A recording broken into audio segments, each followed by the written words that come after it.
오늘 저는 여러분과 함께 천국은 이런 제목으로 함께 은혜의 말씀을 나누려고 합니다.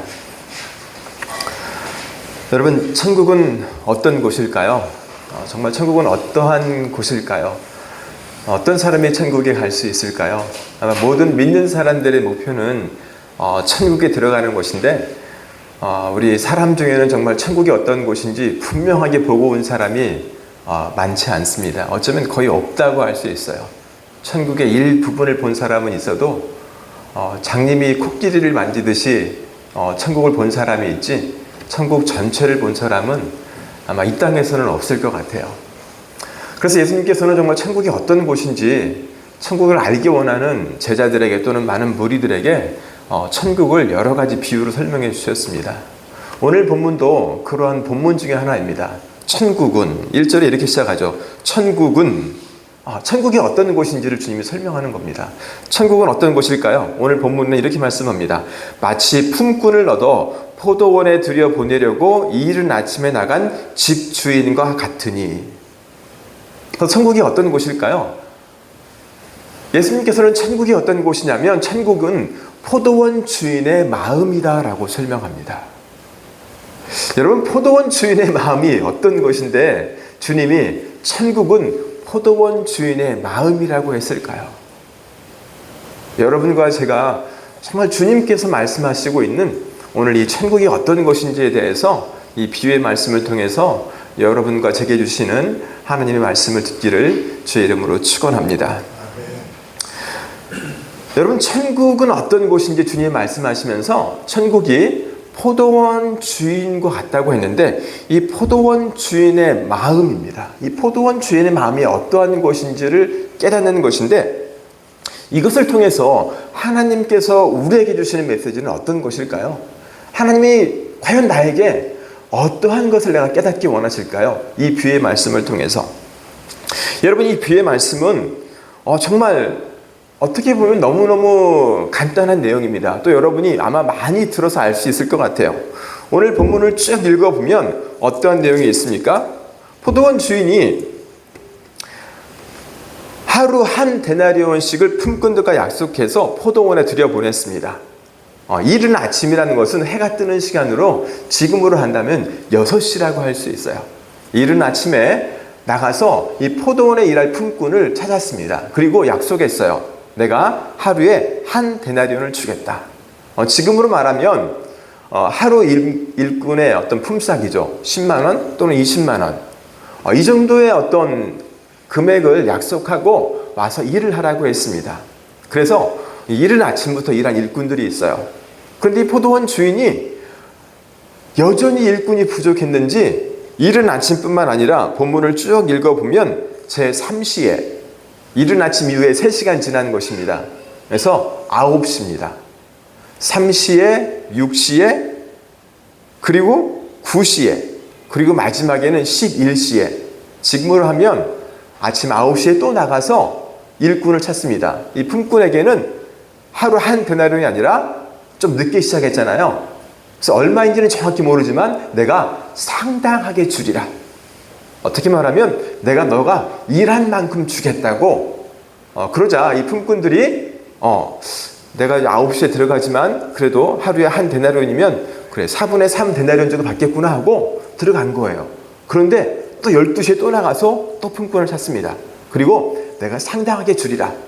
12시에 들어간 사람은 어떻겠어요? 하루에 반절만 일하는 거니까 내가 반 데나리온을 받겠구나. 이런 마음으로 들어갔을 거예요. 근데 오후 3시에 또 나가 찾습니다. 그럼 나는 3시간 일하는 건데 그러면 나는 한 4분의 1 데나리온 받나? 그런 마음으로 또 주인은 내가 상당하게 주겠다 하고 이 사람을 데리고 들어가서 일을 시킵니다. 그리고 마지막에는 오후 5시 몇 시간 남았어요? 일할 시간이? 1시간 남았어요. 1시간. 이때는 일도 많이 했어요. 새벽 6시부터 언제까지? 해가 지는 저녁 6시까지 12시간 일한 거예요. 근데 우리는 지금 8시간 일한다고 막 데모하잖아요. 더 시키면 안 된다고. 이 성경에서 12시간을 일을 한 거 하루에. 그러면서 마지막 1시간 남은 사람에게는 아무 말도 안 하고 그냥 가서 일해라고 합니다.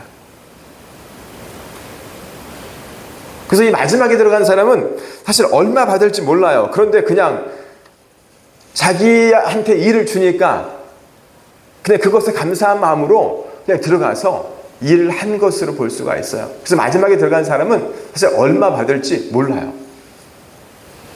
그렇게 해서 이 주인이 이렇게 많은 일꾼들을 아침 6시부터 9시에, 12시에, 오후 3시에, 그리고 마지막에 오후 5시까지 나가서 일꾼들, 품꾼들을 샀어요. 품꾼이라는 것은 말이 그대로잖아요. 품삯을 주고 내가 일을 시키는 일꾼들을 말하는 거예요. 내가 돈을 주고 너의 노동력을 사겠다는 거죠. 그래서 일을 시키는 거예요. 이렇게 일을 시킨 아버지의 마음이 예수님은 천국이라고 말을 해요. 여러분, 그렇다면 이렇게 일을 시키는 아버지의 마음은 어떠한 마음일까요? 그런데 여러분, 이제 일을 다 마쳤습니다. 해가 져서 6시가 되어서 이제 주인이 품삯을 주는 시간이 다가왔어요. 그런데 주인이 아침에 처음 온 사람부터 이 품삯을 주면 좋은데 주인은 그렇게 하지 않아요. 오히려 거꾸로 임금을 주는 거예요. 원래 가장 먼저 온 사람이 품삯을 받는 게 당연한 거지 않아요? 그렇지 않습니까? 그래야 빨리 이 품삯 받아가지고 나갈 거 아니에요. 그죠? 내가 사장이라면 당연히 난 그렇게 하겠어요. 가장 먼저 들어온 사람에게 품삯 주고 그 다음에 순서대로 그 다음 당연한 거 아닙니까? 근데 주인은 어떻게 해요? 거꾸로 해요. 거꾸로. 누구에게 가장 먼저 월급을 줘요? 1급이죠. 하루 임금을 줘요? 가장 늦게 들어온 오후 5시에 들어온 사람에게 품삯을 주는데 얼마를 줘요? 얼마? 10만 원이면 10,000원을 줘요? 아니고 얼마를 줘요? 10만 원을 주는 거예요. 10만 원. 그러니까 이 오후 3시에 들어온 사람은 어떻게 했어요? 야, 저 사람은 1시간 일했는데 10만 원이네? 그럼 나는 얼마? 나는 30만 원이네? 그런데 얼마를 줘요? 똑같이 10만 원을 주네? 왜 난 10만 원이지? 이 사람 들어올 때 어떤 마음으로 들어왔어요? 나는 3만 원만 받아도 감사하다는 마음으로 들어왔어요. 왜? 3시간밖에 일을 안 했잖아요. 12시도 온 사람이 있어요. 나는 6시간 일을 했으니까 얼마 받아야 돼요? 60만 원 받아야 되는 거예요. 근데 얼마를 줘요? 10만 원밖에 안 주네. 아침 9시 들어온 사람이 있어요. 난 9시간이나 일을 했거든요. 90만 원 받을 줄 알았는데 얼마를 줘요? 10만 원을 또 주는 거예요. 아침부터 일하는 사람이 있어요. 아침 6시부터 12시간. 나는 120만 원을 받아야 되는 거예요. 근데 얼마를 줘요? 얼마 줘요? 10만 원. 여러분은 몇 시부터 들어와서 포도원에서 일한 일꾼입니까?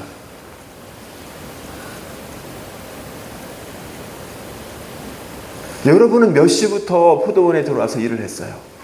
다른 말로 한다면 여러분은 언제부터 예수님을 믿었습니까? 언제부터 주님을 섬겼습니까? 내가 먼저 주님을 섬겼다고, 내가 먼저 교회에서 봉사했다고, 내가 장로가 또는 권사가 아니면 집사님이 아니면 내가 목사가 선교사가 되었다고 우리는 나도 모르게 내가 먼저 일을 했다고, 누굴 위해서? 주님을 위해서, 교회를 위해서, 선교를 위해서 내가 일을 했다고 우리는 어떠한 보상을 원하는 이 어떻게 보면 가장 인간적인 마음. 근데 이 인간적인 마음이 죄예요. 여러분, 인간적인 건 다 거의 죄예요. 그래서 우리는 하나님이 말씀하시는 것만 따라야 돼요. 내 생각에, 내 마음에, 내 상황에, 우리나라 상황에 이 모든 것들은 어떻게 다 따져보면 다 죄예요. 다 죄예요. 죄의 씨앗이에요. 내 생각에는 이게 죄예요.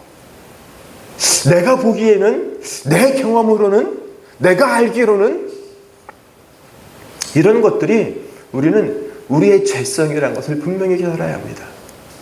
이 하나님의 마음은, 이 아버지의 마음은 우리의 마음과 너무나 다른 것을 우리는 분명히 알아야 되는데, 그런데 이 믿음의 사람들이 하나님을 믿는다고 하면서도 여전히 인간의 마음을 가지고 있어요. 여전히 이 세상의 것들의 기준에 쌓여서 살고 있어요. 그래서 하나님의 마음을 알지 못하고 내 방식으로 내가 원하는 대로 교회를 다니고 하나님을 섬기는 것을 우리는 볼 수 있습니다. 너무나 무서운 거예요. 정말 하나님의 기준과 이 사람의 기준은 너무너무 다른 것을 알 수 있습니다. 이렇게 주인이 가장 늦게 온 사람부터 품삯을 주었는데 한 데나리엇이 주니까 어떤 일이 일어납니까? 먼저 온 사람들이 품삯을 받은 것에 대한 감사의 마음이 있어요, 없어요? 없어요. 감사의 마음은 없고 오히려 어떤 마음을 해요? 주인을 원망합니다. 원망. 이 원망이란 것이 뭐 좋은 뜻일 수도 있겠지만 이렇게 표현하기도 해요. 영어에 보니까 프로테스트했다. 이제 개신교가 영어로 프로테스탄트거든요. 이 프로테스트라는 말은 저항하다라는 말이에요. 저항하다. 주인이 하는 것에 대해 원망으로 그친 게 아니라 이들은 주인이 하는 그 일에 대해서 저항했다라는 거예요. 거부했다라는 거예요. 아주 반항의 마음이, 반대의 마음이 가득 찼다라는 거예요. 이것이 누구의 마음이에요? 인간의 마음이에요. 왜? 내 생각에는 당연히 내가 일을 더 많이 했는데 내가 더 많이 받아야 한다고 생각을 해요. 그런데 주인이 약속한 것은 하루에 한 데나리온이었어요. 그러면 가장 먼저 와서 일을 한 이 사람도 한 데나리온을 받으면 만족하고 가야 되는데 만족하지 않는다는 거예요. 왜? 누굴 보니까? 가장 늦게 들어온 사람을 보니까 감사의 마음이 싹 사라집니다. 대신에 뭐가 생겨요? 원망, 불평, 더 나아가 이 주인에게 저항하는 마음, 주인의 뜻에 반대하는 마음, 이 마음이 가득 찼다라는 것입니다. 여러분, 나는 어떠한 사람입니까? 여러분, 이 먼저 일한 이 품꾼들이 하는 말 11절과 12절에 보면 받은 후 집주인을 원망하여 이르되 나중 온 이 사람은 1시간밖에 일하지 아니하였거늘 그들을 종일 수고하며 더위를 견딘 우리와 같게 하였나이다. 그러면서 이 주인의 마음에 반대합니다. 저항하죠. 정말 나는 언제 들어와서 일한 품꾼입니까? 여러분과 제가 먼저 와서 일했다고 자랑할 것이 아니라 어떻게 보면 이 마지막에 와서 일한 이 품꾼이 되는 것이 어떻게 보면 은혜일 수 있어요. 내가 불평하고 원망한다면, 내가 일한 것에 대해서 감사한 마음이 있다면 상관이 없지만 내가 먼저 주님을 알았다고, 내가 주님을 더 섬겼다고, 내가 다른 성도와 나를 비교해서 하나님께 이 불평의 말을 한다면 나는 차라리 1시간밖에 일하지 않은 그런 품꾼보다 못한 사람이 될 수밖에 없습니다. 그래서 우리는 나의 신앙을 돌아봐야 됩니다. 내 믿음의 생활이 길어질수록 내가 어떠한 신앙생활을 하는가 나를 돌아보는 그 마음을 가져야만 합니다. 여러분, 하나님의 나라에 가는 것은 어떤 특권이 아닙니다. 사촌이 논을 사는데 배가 아픈 사람은 절대 천국 못 갑니다. 제가 예언합니다. 사촌이 논을 사는데 내 마음에 기쁨이 있고 내 마음에 감사가 있는 사람이 천국 갑니다. 믿으시면 아멘. 여전히 내 마음에 배가 아프다면 우리는 그 마음에 대해서 회개해야 합니다. 내게 그 마음이 있다면 나는 이 새벽 이른 아침에 와서 일한 일꾼이에요. 3시에 6시에 9시에 들어온 일꾼입니다. 그래서 이 주인의 마음, 하나님께서 새로운 성도에게, 초신자에게 은혜를 주는 것에 대해서 저 사람은 그럴 만한 값어치가 없는데, 한 것도 없는데 주님이 축복하는 것에 대해서 원망하는 마음, 반대하는 마음이 있는 이런 품꾼일 수밖에 없다는 것을 우리는 분명하게 말해야 합니다. 사랑 여러분, 우리 속에 이 비교, 이게 사라져야 합니다. 다른 사람과 나를 비교하는 것이 죄의 시작이고요, 죄의 마지막입니다. 얼마나 큰 죄인지 몰라요. 여러분, 다른 사람과 비교해서 내가 신앙생활 잘하면 어떤 생각이 들어요? 아, 나는 저 사람보다는 조금 나은 크리스찬이다. 제가 그랬거든요, 옛날에. 청년 시절에 교회를 전사님보다 더 섬기는 거예요. 파타임 전사님은 토요일하고 주일만 오는데 나는 수요일날 가지, 토요일날 가지, 주일날 가지, 또 CC 활동하면서 주중에 또 막 2번씩 교회 가지. 거의 매일 같이 교회를 가서 섬기다 보니까 제 마음에 어떤 마음이 드냐면, 야, 내가 전사님보다 더 열심히 일하는 것 같아. 나도 모르게 그런 마음이 드는 거예요. 나도 모르게. 근데 이게 죄라는 거예요. 우월감이 죄고요, 열등감이 죄거든요. 주님은 네가 무엇인데 다른 사람과 비교해서 너를 평가하느냐고 주님은 우리를 정죄하세요. 비교하는 마음 사라져야 됩니다. 나를 이쁘게 만든 것도 하나님이고 나를 조금 못생기게 만든 것도 하나님이에요. 내가 다른 사람과 비교하는 순간에 나는 죄인이에요. 내가 왜 남자지? 내가 왜 여자지? 이게 비교하는 거거든요. 그것이 뭐예요? 죄의 시작입니다. 하나님이 나를 만들어주신 그대로 감사하는 것이 어떻게 보면 천국 가는 사람이라고 우리는 볼 수가 있어요. 이렇게 그 종들이, 품꾼들이 불평할 때에 주인이 13절과 15절 보면 이렇게 말을 합니다. 주인이 그 중에 한 사람에게 대답하여 이르되, 친구여, 내가 내게 잘못한 것이 없노라. 내가 나와 한 데나리온의 약속을 하지 아니하였느냐? 내 것이나 가지고 가라. 나중 온 이 사람에게 너와 같이 주는 것이 내 뜻이니라. 내 것을 가지고 내 뜻대로 할 것이 아니냐? 내가 선함으로 내가 악하게 보느냐?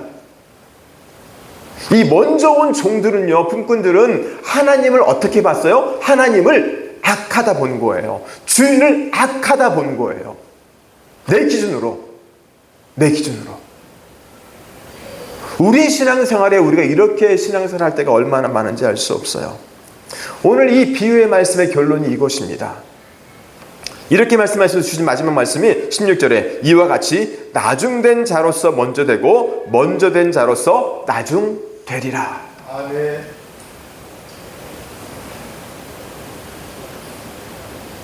여러분, 이 말씀은요, 우리의 생각을 완전히 깨는 거예요.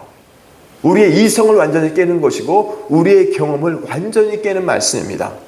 여러분, 너무너무 무서운 말씀이세요.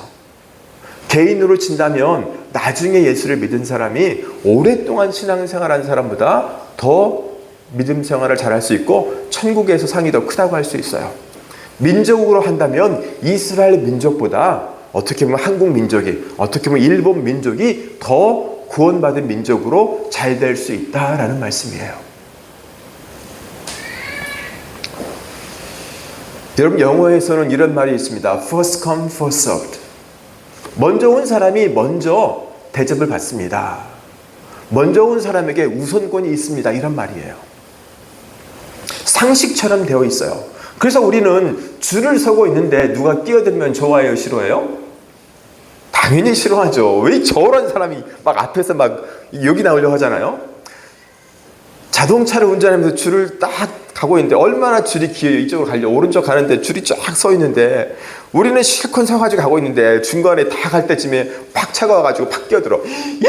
막 여기 막 나오려고 그러죠. 이런 놈이 다 있어. 그러면서 막 우리는 이런 거 좋아해요, 싫어해요? 엄청 싫어하거든요. 우리 상식으로는 있을 수가 없어요. 그렇게 하면 뭐예요? 나쁜 거예요. 그렇게 하면 안 되는 거예요. 근데 누가 이렇게 하세요? 하나님이, 포도원 주인이 이렇게 하는 거예요. 새치기를 하는데 날강도처럼 해도 봐주는 거예요. 내 상식으로는 이해할 수 없죠. 말이 안 되는 짓을 하고 있는데 주님은 그게 내 뜻이라는 거예요. 내가 이렇게 하겠다는 거예요. 너는 줄 서가지고 쭉 기다려가지고 1시간 기다려가지고 이렇게 가고 있는데 내가 원해서 이 사람 여기 껴넣었어. 내 마음이라는 거예요. 하나님 마음이라는 거예요. 왜 그럴까요, 여러분? 여러분, 하나님의 나라는요, 인간의 성취를 따르지 않습니다. 내가 뭐를 했다고 하나님이 그걸 인정해 주는 게 아니에요. 그래서 하나님의 나라는 이 first come, first served, 먼저 온 사람에게 우선권을 주지 않아요. 또 하나님의 나라는요, 절대 비교하지 않아요. 그래서 먼저 온 사람에게 우선권을 주지 않아요. 그리고 하나님의 나라는요, 하나님의 기준의 이 보상은 완전히 하나님 기준이에요. 인간의 기준이 아니에요. 우리 인간들은요, 어떤 것을 이만큼 하면 이만큼 받는 것에 익숙해져 있어요. 여러분, 오늘 이 비유의 말씀이 어떻게 나온지 아십니까? 마태복음 19장을 읽어보면 베드로가 이렇게 주님께 말을 합니다. 19장 27절과 30절에 보면 베드로가 대답하여 이르되 보소서 우리가 모든 것을 버리고 주를 따라 싸운즉 그런즉 우리가 무엇을 얻으리이까? 지금 베드로가 주님을 따르고 있습니다. 예수님의 이적을 체험하면서 기적을 보면서 베드로가 어떤 사람입니까? 자기의 배에서 밤이 새도록 고기 잡았는데 한 마리도 못 잡았는데 주님이 그물을 깊은 데 가서 던졌더니 그물이 찢어질 정도로 많은 이 고기를 잡은 게 누구예요?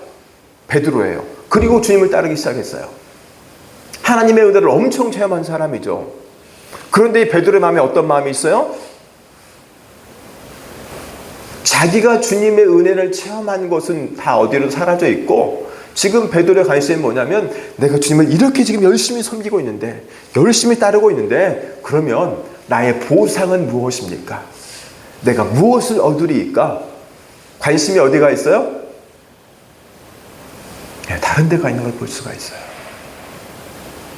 그런데 여러분 오늘 본문 이후에 말씀을 더 읽어보면 이 세베대의 어머니가 또 예수님께 묻습니다.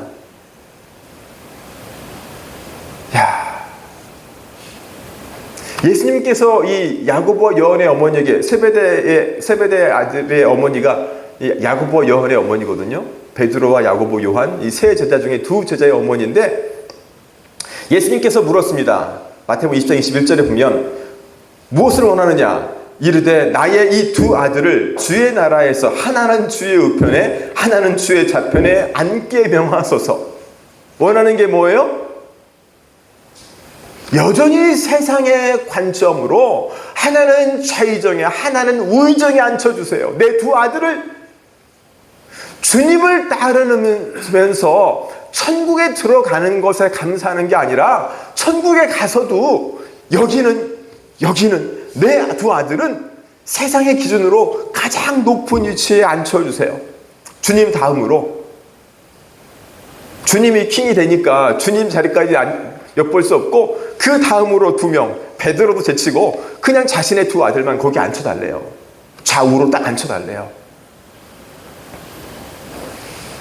이게 세상의 기준이에요.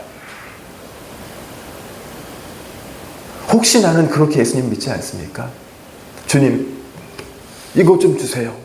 주님 이것 좀 주세요. 이 모든 것이 다 어떤 사람들이 한 말이냐면 주님을 열심히 따르는 사람들이 한 말입니다.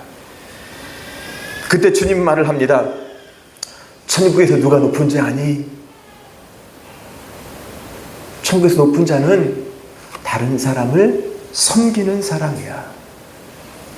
다른 사람의 종이 되는 사람이야. 그 사람이 정말 천국에서 높은 자라고 우리 인간의 상식과 전혀 다른 말씀을 하십니다. 사랑하는 여러분, 왜 예수님께서 이 포도원의 비유를 통해서 포도원 주인의 주인과 이 품꾼의 비유를 통해서 우리 가운데 말씀하시는 것이 정말 무엇일까요? 여러분 어떻게 보면 이 포도원 비유, 포도원 주인의 이 마음 이것을 통해서 주님이 정말 우리 가운데 원하시는 것은요, 이 포도원 주인과 품꾼의 관계를 잘 이해하는 거예요. 포도원 주인이 하나님이거든요. 하나님 아버지거든요. 우리는 어떻게 보면 그리스도인들이거든요. 품꾼들이. 근데 이 포도원 주인과 이 품꾼들의 관계가 어떻게 보면 하나님 아버지와 우리와의 관계라고도 볼 수 있어요. 여러분 품꾼은요, 품꾼의 위치에 있어야 합니다. 내가 다른 품꾼들의 싹을 정하고 결정하고 그런 위치에 있는 게 아니에요. 내 경험에 반대하지만 따르지 않지만 주인이 그렇게 할 때에 그 주인의 마음을 그대로 받아들이는 사람, 여러분 이 사람이 천국에 들어가는 사람입니다. 할렐루야. 여러분과 제가 정말 다른 사람 보지 않고 하나님만 바라보고 하나님이 원하시는 그런 신앙생활 하시길 주의 이름으로 축원합니다. 여러분 내 걸 버려야 돼요. 내 경험을 버려야 돼요.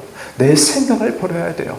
왜 하나님은 이렇게 하실까 저렇게 하실까? 우리는 그 기준을, 내가 가진 그 모든 것들을 다 버려야 된다는 것입니다. 하나님께서는 어떻게 보면 내가 상당하게 주겠다, 내가 한 데나리를 주겠다, 이렇게 약속한 품꾼들이 그대로 받을 때에 감사하는 이 마음을 어떻게 보면 갖기를 원했을 거예요. 내가 먼저 주님을 만났다면 그 먼저 주님을 만난 것이 얼마나 큰 축복이고 은혜인데, 우리는 그 은혜는 다 저버리고 왜 하나님이 저 사람에게는, 저 교회에는 그렇게 축복했냐고 하면서 하나님을 원망하는, 즉 하나님을 원망한다는 것은요, 하나님의 뜻에 반하는, 프로테스트하는, 저항하는, 그래서 내 기준과 내 생각을 따르는 이 엄청난 죄를 짓는 것인데, 다른 말로 하면 내가 포도원 주인의 자리에 앉는 것입니다. 그래서 내가 주인 되는 것이 얼마나 큰 죄인지 몰라요. 여러분, 사탄이 타락한 이유도 하나님과 같이 되려고, 내 생각대로 했기 때문입니다. 오늘 우리는 인생을 살아가면서, 특별히 그리스도인의 삶을 살아가면서 나는 품꾼이다. 할렐루야. 내가 일한 대로 싹쓸 받는 것이, 하나님이 정해줬다면 그 정한 이치대로 내가 받는 것이 당연한 것이고, 다른 품꾼에 대해서 하나님이 어떻게 하는 것에 대해서는 내가 신경 쓰면 안 된다. 할렐루야. 그건 내 일이 아니에요. 내가 하는 게 아니에요. 내가 생각할 것도 아니에요. 우리는 그러한 일이 얼마나 많은지 몰라요. 삶을 살아가면서 왜 저 사람은 시기하고 질투하고 비교하고, 그래서 원망하고, 더 나아가서 하나님에게까지 저항하는, 그래서 내가 주인되어 하나님을 떠나게 돼서 하나님의 책망을 받을 수밖에 없는 그런 사람이 될 수밖에 없다는 것을 분명히 알아야 합니다. 그래서 우리가 삶을 살아가면서 정말 다른 사람 보지 아니하고 하나님만 바라보고 나의 이 믿음 생활을 하자. 할렐루야. 어쩌면 그것이 이 포도원의 이 주인과 품꾼들의 비유를 통해서 하나님이 우리에게 주고 싶은 가장 중요한 메시지가 아닌가 생각해 보았습니다. 오늘 천국은 이 포도원 주인의 마음과 같다. 이 주인의 마음을 내가 깨닫고 받아들이는 것이 하나님의 자녀의 마땅한 삶입니다. 그 주인의 마음에 대해서 내가 평가하고, 내가 반대하고, 내가 비난한다면 나는 천국에 들어가는 사람이 아니라는 것을 내가 분명하게 깨달아야 합니다. 하나님의 마음을 깨달아 아는 사람, 하나님의 마음으로 생각하는 사람, 왜 하나님이 그렇게 할 수밖에 없는지에 대해서 그 하나님의 마음을 깨닫는 것이 오늘 우리 그리스도인들이 마땅히 가져야 될 자세라고 생각합니다. 기도하겠습니다. 살아계신 아버지 하나님, 주님의 은혜와 사랑을 감사합니다. 오늘 포도원의 주인과 이 품꾼의 비유를 통해서 하나님의 내게 말씀하신 메시지를 내가 듣기를 원합니다. 주님은 포도원의 주인이요, 나는 품꾼임을 아는 신앙생활을 하게 하여 주시옵소서. 내가 품꾼으로 일하되 다른 품꾼들과 비교하여서 내가 먼저 되었다고, 내가 더 많이 받아야 한다는, 더 큰 은혜를 받아야 한다는 이 교만함이 사라지게 하여 주셔서, 하나님 아버지, 정말 하나님께 원망하지 않는, 하나님을 판단하지 않는 그러한 자가 되지 않도록 주님 저를 책망하여 주시고, 하나님 혹시나 내 속에 그런 마음이 있었다면 주님 고쳐주셔서 정말 아버지 하나님, 하나님의 은혜만 아는, 하나님이 나를 불러주신 것에만 감사하는 그러한 신앙생활을 할 수 있도록 주님 저를 인도하여 주시옵소서. 그래서 아버지 하나님, 정말 하나님의 나라는 먼저 왔다고 먼저 된 자가 되는 것이 아니라 나중에 왔어도 먼저 될 수 있는 이 하나님의 은혜에 감사하는 삶을, 이 하나님 나라의 법칙을 깨달아 사는 그러한 삶을 사는 우리 모두가 되어지도록 주님이 축복하여 주시옵소서. 감사합니다. 귀하신 예수님의 이름으로 축복하며 기도했습니다. 아멘.